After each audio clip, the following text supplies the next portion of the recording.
We're in a deep economic crisis, and at the same time, there are innovations that people are proposing, like the idea of unbundling the college experience, getting credit for time in the workforce, or getting accredited in different ways. Are you interested in those? Are you seeing anything? Yeah, I think those are very promising areas. The idea that you could take various courses in various places and then some aggregator stacks them up, the courses and credits, and you get appropriately rewarded and recognized for what you've done. So I think breaking down some of these structures that are out there, I think that's very important, and that is sort of part of the new ecology that we see emerging. And so I think that area deserves close thinking and very interested in it. It's still very embryonic, and it requires some more government intervention. And I think we need much more attention to inform consumers as to what information they get. I mean, our whole student policies have focused on aid, student aid and grants, but not a lot of information about what they're consuming.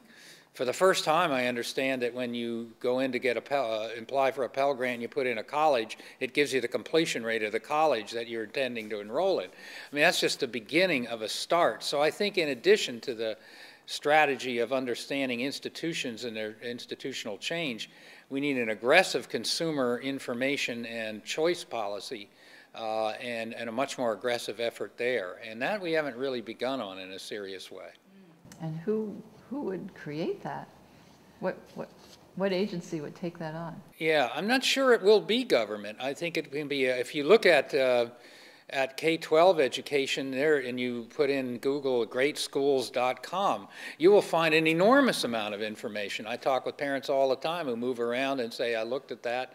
If you look at some of the overseas descriptions of high schools, in the United Kingdom and in Sweden, they not only have some data, they have people that have been there and report on what it's like to really be a student at that school and the tone and characteristic of it and so on.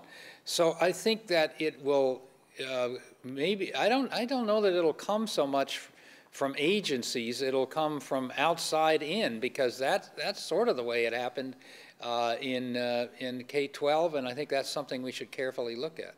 So it's a bottom-up also phenomenon. Yeah. Relating their experiences. Yes, that we would have a consumer-based information and choice system with very robust information that consumers could easily get a hold of and have access to. I think there's a big upside market there in terms of foreign students coming to community colleges. They're not well publicized, and they enable students to come who are adults as well, so you don't have to fit into a college setting. A lot of these overseas systems don't match up with ours. They specialize much earlier in their high school careers. Therefore, the community college technical programs may be of great interest to them. So I think that it is an unkept secret, and it is so inexpensive compared to the rest of the system that we have, that with some publicity, I think there's a lot of upside there. Whether states like California that are heavily impacted and are turning away students are really interested in this is another question. Of course, they can charge them higher tuition, and that might be an important factor.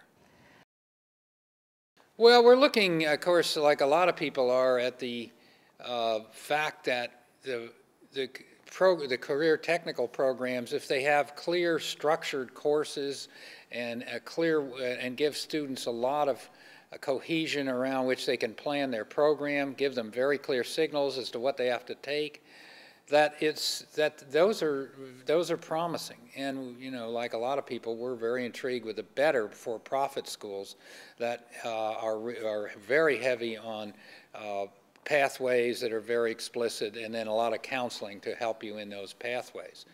So I think that the idea that you sort of come in and take these general ed courses in community college and wander around a little bit, and you're not really pointed to a clear path is an issue that's rising. And we're learning in our work a lot from some of the for-profit schools as well as some of the community colleges. We're less interested in looking at alignment with business training and business needs, which is important, but what I have been working more on is that large businesses, they don't, most of their executives and leaders have never been to a community college. Now, they'll use it for, you know, purchasing some services for particular skills. But if you're talking about the broader agenda of college completion, of underserved and first-generation college students entering these community colleges, business leaders and business activists, to me, their knowledge is weak of community colleges. They're not particularly motivated to find out a lot about it. They're, of course, in the Silicon Valley, they're very highly focused on the high end of the scientific and engineering schools that provide their key personnel. And so the community college is a hard sell to major businesses, big businesses. And I think that is a real problem in the sense that if it's something you've never attended and you don't intend to have your children go there, it's the community colleges are those schools for other people. You don't have a feel or a passion, and you see it as maybe a place for technician training, but not the real broad-based entry into post-secondary education completion that they need to. So I've generally been unable to interest in my California work the major businesses in community college agendas. I think that that